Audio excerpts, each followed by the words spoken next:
mình chẳng này chưa video bài bằng hai pi là việc install app របស់យើងនៅលើទូរស័ព្ទដៃដែលយើងអាចប្រើការងារ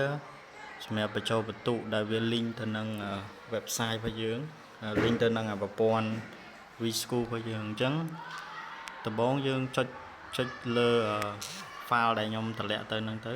បើ file app release APK ហ្នឹងយើងចុចលើវាមកបន្តមកទៀតវាបើសិនជាយើងអត់បាន tag កន្លែងឲ្យវា access ចូល install ទេយើងអាចចូលទៅកន្លែង setting វានឹង load បែបនេះមកអញ្ចឹងយើងចុចចូលទៅកន្លែង setting នេះមកបន្តមកយើងចុចកន្លែងបើកកន្លែងនេះមកបន្តមកយើងថយមកវិញហើយយើងចុចវាម្ដងទៀត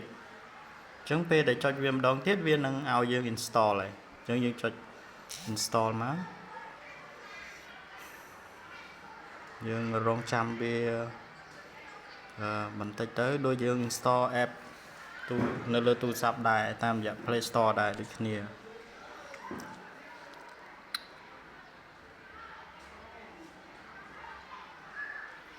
ចឹងពេលដែលយើង install ហើយយើងគ្រាន់តែចុច open មកអានេះបើកាន់នៅលោកទូរស័ព្ទលោកគ្រូអ្នកគ្រូខ្លះវាមានកន្លែង scan រកមេរោគវានឹង scan អញ្ចឹងលោកគ្រូឲ្យវា scan ទៅអត់បញ្ហាទេព្រោះ app យើងប្រើធម្មតាទេអញ្ចឹងយើងចុចopen មកបាទវានឹង load ចេញផ្ទាំងបែបនេះអញ្ចឹងនៅក្នុងផ្ទាំងហ្នឹងគឺយើងយក username ដែលយើង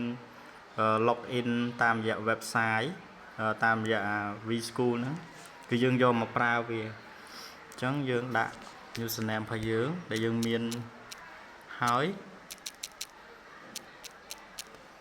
បន្តមកទៀតយើងដាក់ password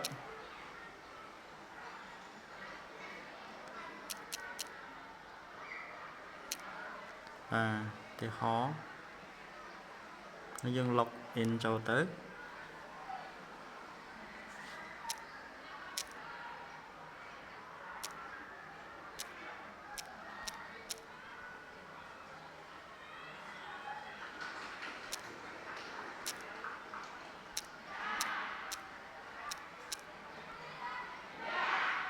បាទ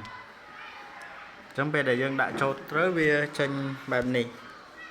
បន្តមកទៀតនៅក្នុងកម្មវិធីហ្នឹងគឺវាមានតែ2ដែលសំខាន់3យើងអាច review result បាននៅក្នុងហ្នឹងអញ្ចឹងដំបូងគឺយើងទៅដូរភាសាទៅយើងអត់អាចមើលភាសាអង់គ្លេសយើងចុចលើកន្លែងវងមូលហេតុដីមកហើយយើងដូរទៅភាសាខ្មែរនៅក្នុង app នេះសំខាន់គឺមានតែ2ឯងគឺយើងបញ្ចូលវត្តមានហើយនឹងបញ្ចូលបន្ទុកសិស្សតាមខែរបស់យើងអញ្ចឹងយើងចង់បញ្ចូលបន្ទុកសិស្សយើងចុចលើកន្លែងបន្ទុកនេះមកចុចលើ tab នេះមកប្រព័ន្ធនឹងចាប់យកថ្នាក់ដែលយើងបញ្ចូលហ្នឹងបន្តមកទៀតយើងចង់បង្ហាញទាំងអស់យើងចុចលើកន្លែងប៊ូតុងពណ៌ខៀវកណ្ដាលនេះទៅបើអត់ទេគឺយើងចុចកន្លែង filter ខាងលើគេនេះចុចមកយើងឧបមាថាយើងចង់បញ្ចូលមុខវិជ្ជាខ្មែរយើងចុចតែខ្មែរមកបាទអញ្ចឹងកន្លែងនេះគឺយើងអាចបញ្ចូលបានបន្ទាប់ពីយើងបញ្ចូលហើយយើងចុចរក្សាទុកជាការស្រេចបាទខែហើយយើងរើសខែបានដូចគ្នាខែកុម្ភៈចុច filter ឬក៏យើងចុចបង្ហាញទាំងអស់បាទបង្ហាញទាំងអស់គឺវានឹង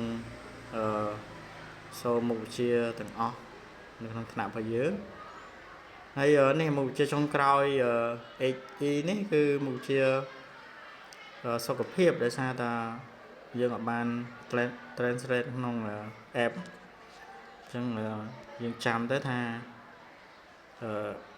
HE ហ្នឹងគឺមុខវិជ្ជាសុខភាពហើយបន្តមកទៀតយើងកន្លែងវត្តមានដូចគ្នាដែរយើងចុច tab កន្លែងវត្តមាននេះមកបាទបន្តមកទៀតវានឹង list បែបនេះអញ្ចឹងគួរអាចបញ្ចូលបានដូចគ្នាទៅនឹង web របស់យើងដែរបន្ទាប់ពីយើងចុចselect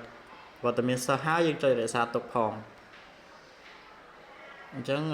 បន្តមកទៀតយើងអាចមើលលទ្ធផល